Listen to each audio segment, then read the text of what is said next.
peut-être en cherchant un boulot. Bertrand Cantat affirme qu'il ne peut survivre sans la musique.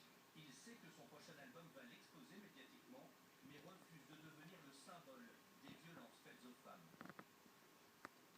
Il a eu un égarement qui a eu des conséquences dramatiques. Il a payé pour ça, et maintenant il ne peut pas en faire un symbole de ce qu'il n'est pas. Ce comeback musical reste néanmoins douloureux pour les proches de Marie Trintignant comme son père, qui affirme avoir rayé le chanteur de sa vie. Pour ne pas le voir.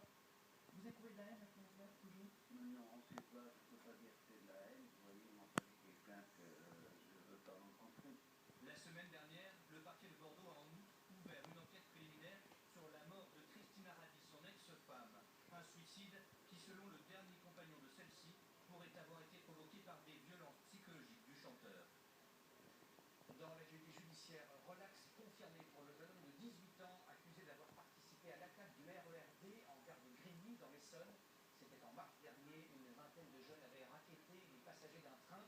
Certains témoins avaient parlé alors d'une attaque de diligence. Le prévenu était le seul majeur poursuivi dans cette affaire.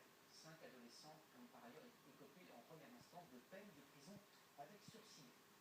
L'actualité, c'est aussi cette étude passionnante de l'INSEE qui met en évidence les changements de